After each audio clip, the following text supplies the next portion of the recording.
Welcome to the Parenting Brief.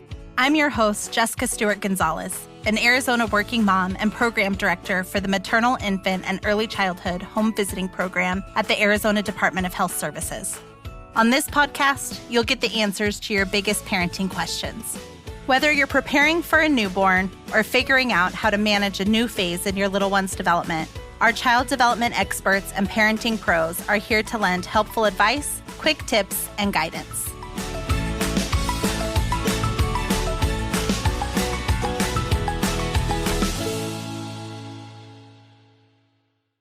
Thank you for joining us for this episode of the Parenting Brief. Warm weather is here, and as the months get hotter, protecting our kiddos from the sun is very important. But like many things with parenting, it can be confusing and overwhelming to know what to do and how to do it. Whether getting ready for a safe swim, a daytime bike ride, or some fun in the backyard sandbox, it's up to all of us to make sure our little ones are heading out the door with the right protection from the sun's damaging rays. But what if a child is only going outside for a few minutes? Is it okay to skip the sunscreen? And at what age should you start lathering your little one up before venturing outside? We've got answers to those questions and more right now.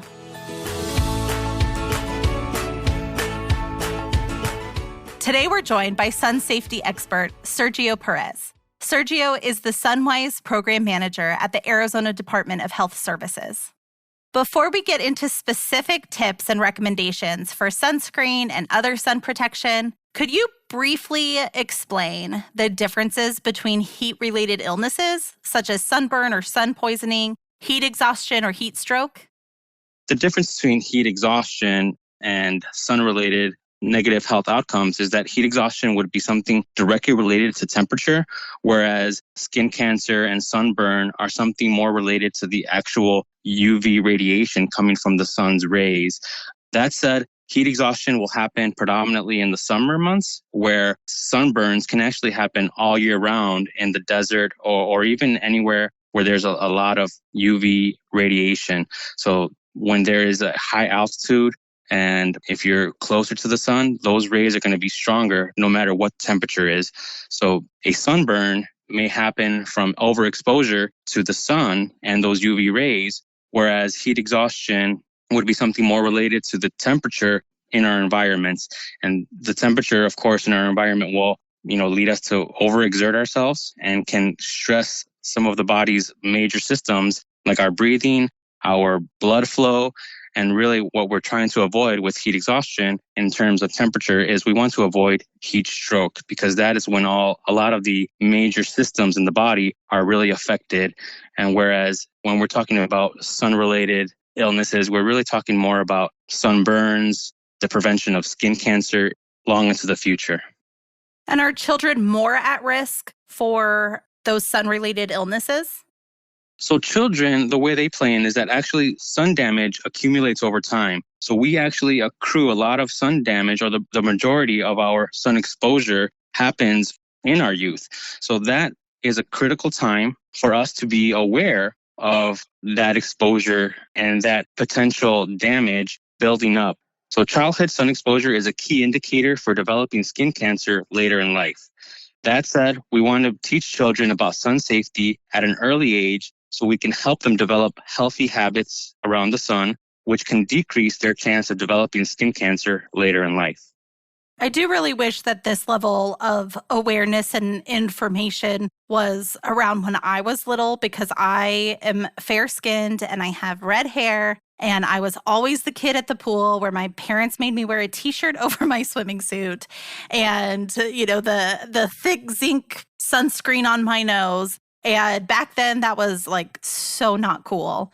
And now you have like the swimsuits with the long sleeves, and everything is much more, it's not as embarrassing to wear as it was way back when. So as one of the most common go-to solutions for parents is sunscreen, picking out the right sunblock can be a bit overwhelming with all of the choices. At what age is it safe to start using sunscreen with our children, and what should parents be looking for as they're shopping for sunscreens? When we mention babies, we want to make sure that we remember that babies have sensitive skin and that we want to keep babies under the age of 6 months just out of the direct sun. And if you were wanting to use sunblock, I would recommend that you speak with your pediatrician about that. That said, the common practice is 6 months and above is a good time to utilize sunblock. I do want to mention that sunblock, while it's a very good tool and we've been using it for a while now and it does a great job, it reduces the damage of overexposure, but it does not eliminate it. So that said, what are the things that we should be looking for when we're out there shopping for our sunblock? And the main thing I want to make sure that everyone knows is that you want to get broad spectrum that covers the UVA and UVB rays from the sun. We want to also have a sun protection factor, that's the SPF of 30 or more. When thinking of baby, I want to note that there's no need to go higher than 50 for anybody, but in particular, we'd never want to go higher than 50 on a baby. And that's because the sun protection factors over 50 have not been tested. And those that are under 50 have been tested. So we know what those results will look like, and we're confident that they will not be harmful to baby. So the other two things that we want to make sure that we acknowledge when we're talking about sunblock is the expiration date. So sometimes I know for myself, as I'll buy, tons of sunblock and I'll leave it in a drawer. And, I'm thinking that they're all just good because it has something in there. It's got to be good, right? But we want to make sure that we're looking at that expiration date. It's good to note that most sunblocks will have 2 years of life in them. And that means that the chemicals in there will start to lose their efficacy and won't be able to protect us as much after that time. So the other last thing when thinking about sunblock is applying it. When to apply it is important. We know that it takes sunblock about 20 to 30 minutes for it to fully have the effect on our skin, which we need. And so we want to apply it 30 minutes before, and we also want to reapply it every 2 hours. Now that's going to change if we're in the pool or if we're sweating. We want to increase that reapplication period to 30 minutes. Or anytime we're toweling off. So if we're sweating and, it's been, just 10 minutes while I'm out there, and if I'm sweating, I will go ahead and towel off, but I will also reapply. So that reapplication is very important. Sunblock daily is great, but it won't protect you for the full day. So you need to keep reapplying.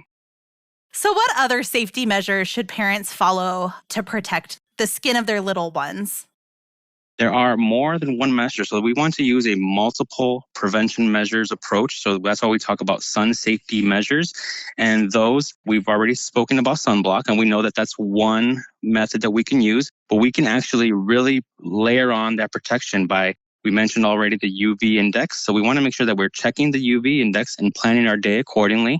So if we go onto any weather forecast, we probably have been ignoring it, but once you know what a UV index is, you'll know that it really does help to decide what are going to be your sun safety measures for that day.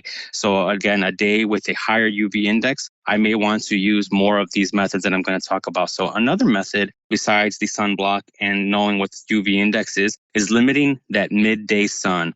So between the hours of 10 a.m. and 4 p.m., are going to be the times where the sun's rays are the strongest. And we want to plan accordingly. So we want to plan perhaps an event indoors at that point if possible, or even just avoiding the sun completely.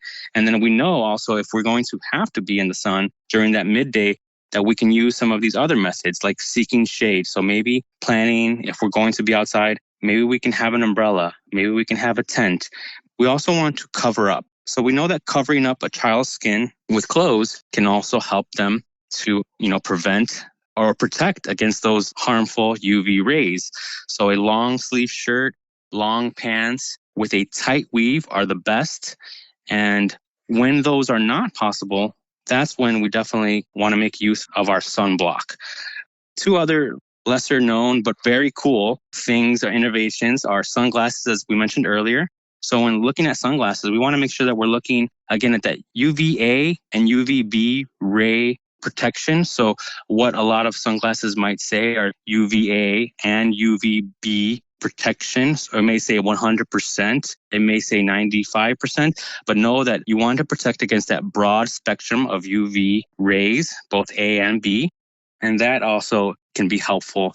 Lastly, we want to make sure that if we can, we want to wear a hat, and a hat that shades our face, scalp, ears, and neck. So I know that my nephews and nieces play a lot of sports, and they will wear a lot of baseball caps. And baseball caps are good. They definitely cover our face and they provide some shade in our scalp as well. But when we do use those baseball caps, we want to make sure that we're using, again, sunblock to sort of fill in those gaps, to get those ears, get the neck, those areas that the baseball cap cannot shade. I think that this conversation is incredibly timely as we are entering into our hottest months of the year. So I really appreciate your time today. For parents, once they hear this information and want to learn more, where can parents go to find more tips on sun safety? So we actually have 2 resources for parents. Definitely the CDC with sun safety has some great information for families. And the second resource is actually here in Arizona. We have the Arizona Skin Cancer Institute, which has some great resources for educators and for the general public, and even researchers and patients who are maybe experiencing some of those negative health effects that we spoke about earlier. They have, again, resources about skin self-exams, those sunscreen questions that if you wanted to get more information, I would definitely recommend looking at the Arizona Skin Cancer Institute to find those answers. They are a great group. They've been doing the good work for a lot of years now. And again, a great resource for all in Arizona.